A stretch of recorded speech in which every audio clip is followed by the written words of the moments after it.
Hello, j'espère que vous allez bien. Aujourd'hui, on se retrouve pour une nouvelle vidéo où on va aborder la notion de peur. Alors déjà, d'une manière générale, la peur, c'est une émotion naturelle qui est ressentie en présence d'une menace qui va être réelle ou perçue. La peur, c'est un mécanisme de défense qui nous aide à réagir rapidement à des situations dangereuses en activant notre système nerveux sympathique pour préparer notre corps à la fuite ou au combat. Ça, c'est l'utilité d'une peur. Vous avez une situation qui est dangereuse devant vous, vous la percevez comme telle ou alors elle est réellement dangereuse. Cette peur va vous permettre donc de soit de fuir, soit de combattre. Maintenant, aujourd'hui, dans la vie, on vit de plus en plus dans une société ou dans un milieu qui est anxiogène et qui peut provoquer de la peur. De la peur sans justement réel danger.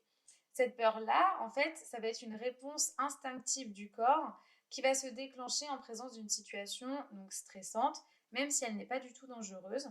Et cette réponse, elle peut être déclenchée par des pensées négatives, des souvenirs traumatisants, ou même par des événements qui ne présentent, comme je vous l'ai dit, pas de réel danger, mais qui sont perçus comme tels par notre cerveau.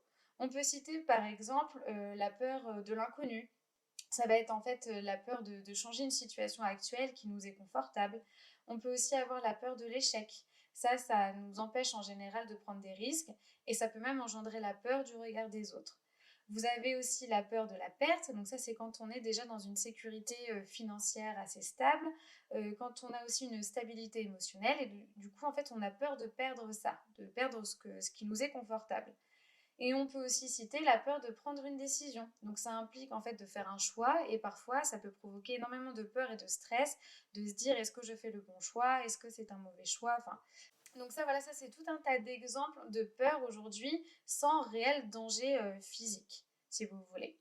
Maintenant, comment travailler sur sa peur lorsqu'elle est excessive, voire envahissante, lorsque vous avez peur de tout, tout le temps? Alors déjà, le premier conseil, ça serait de l'identifier. Donc on nomme sa peur, on la comprend. On peut avoir peur, comme je vous ai cité des exemples au préalable, ça peut être juste la peur de l'inconnu. Dans ces cas-là, donc on la nomme, on la comprend et on essaie de travailler en fait.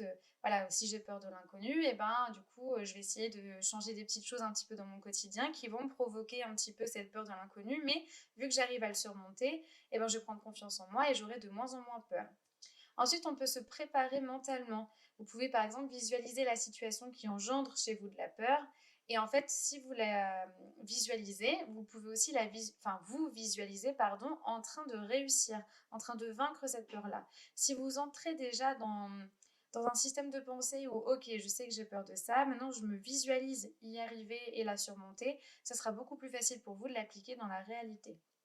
Vous pouvez aussi préparer des solutions, en fait les anticiper. Si vous savez que vous avez, donc je reprends l'exemple, la peur de l'inconnu, et ben anticiper, préparer des solutions, quelque chose qui peut vous rassurer ou tout simplement résoudre ce problème de peur. Et si vous anticipez, donc si le jour où vous arrivez dans une situation qui vous provoque cette peur de l'inconnu, et ben vous arriverez à vous y échapper ou à trouver tout simplement la solution. Ensuite, sortez de votre zone de confort. En général, ça revient beaucoup avec la peur de la perte, en fait. Vous vous êtes mis dans un cocon, dans une bulle un petit peu hyper sécuritaire. Et moins vous sortez de votre zone de confort, moins vous avez confiance en vous et plus vous avez peur. Donc, sortez de cette zone bien confortable que vous êtes installé.